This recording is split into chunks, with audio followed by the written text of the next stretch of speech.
we're here, me, Chef Claudio, and Gabriella, my lovely assistant here. And we're going to show you how we're going to make Sicilian baked pasta. Now, traditionally it's done with anellati, which is small noodles, but we're going to do it with penne. We already cooked the penne. They're just right to be mixed, okay? So you get the penne, we strain it up on the sink on this side. Let's open a little bit of cold water right here.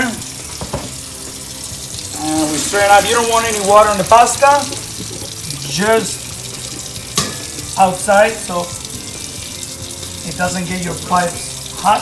And you get a nice large mixing bowl. Put all the pasta in it, like so. And we bring this here, you can cut. Ok, Gabriella, adesso mettiamo il ragù alla siciliana. Why is it Sicilian, Gabriella? Did you know? Why is it Sicilian?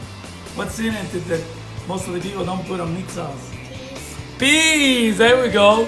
So peas are the key ingredient for your pasta forno, Sicilian style. You gotta have the peas, okay? Because it is Sicilian. So let's put it all in there, Gabriella. We'll do another video about the peas sauce. It's also the same sauce that goes in arancini. So a lot of things will be interchangeable. Okay, go. Give me a hand, honey. There we go, piano. There we go. Scoop it all in, all in. Oh, that looks so good. That looks so good. And we give it a good stir without splashing everywhere. Mommy will get upset. Everything is gonna be mixed. So, bottom top, we give it a nice stir all together with the sauce.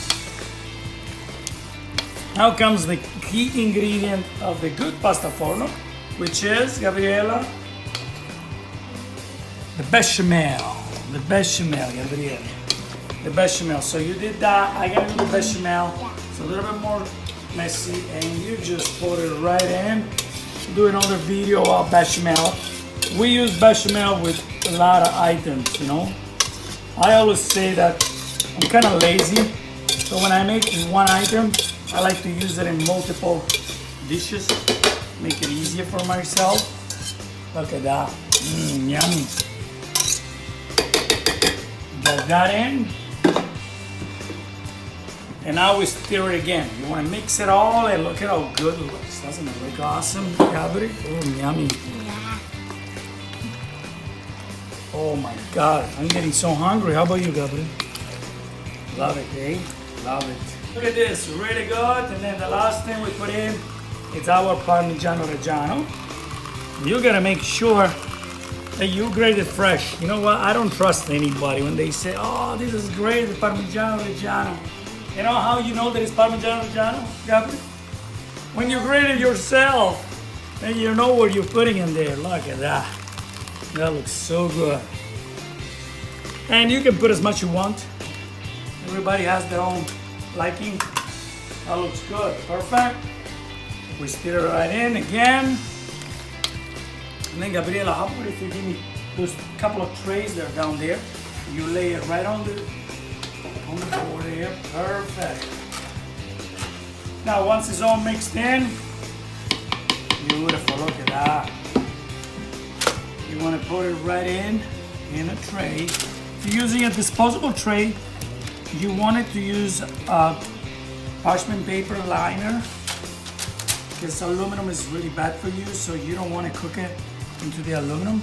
So I put some in, put it around. Yeah, could you give me the big spoon that is over there, standing up? See it? Thank you. No, the one standing up. You see how everything is in. You can also use a glass. If you don't want to use a disposable, you can use a nice glass Pyrex. I always recommend coat it with the parchment paper.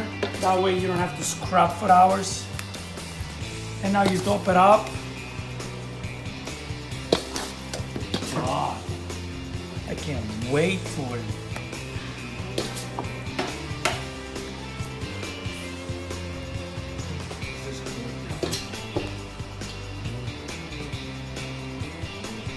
Dio mare quanto è bello! Singing always helps the cooking process, okay? If you don't sing, it doesn't turn out good for some reason. And the final touch for a real Sicilian pasta forno, it is breadcrumbs on top, okay? Gabby, you want to get me the breadcrumbs? They're on the other side, from back.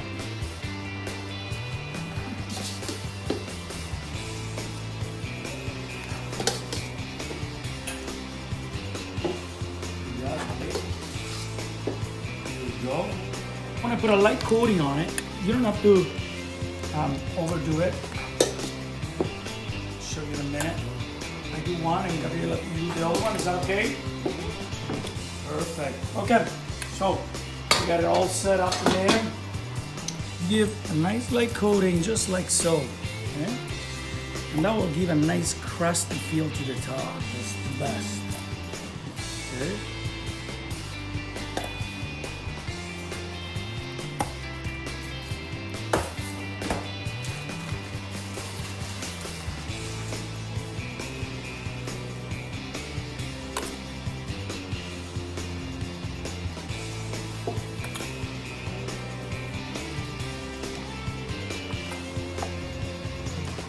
Okay, just went to get a little bit of Parmigiano Reggiano.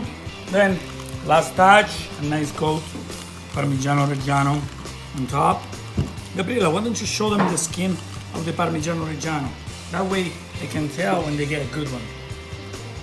Okay, a few things to look on the Parmigiano Reggiano is the skin is gonna say Parmigiano Reggiano all over it. Okay, if it doesn't say everywhere, that means it's not really Parmigiano Reggiano. There were a lot of counterfeit out there. And then the other thing is, it's gotta be nice and dark yellow. If you get a light, pale white, that means it's not aged much. This one is a nice darker yellow, means it was aged long enough. I only used 30 months old. I feel the bast is really intense. There we go, and you're done. All you have to do now, just grab your tray, set your oven at 400, right there, put it in. Always a thermometer inside to make sure, because sometimes this thermometer doesn't work. And set it up for an hour and you're good to go. Gabriela, should we say bye to them? Bye, we'll see you in the next one. Bye bye, ciao. We did a ciao.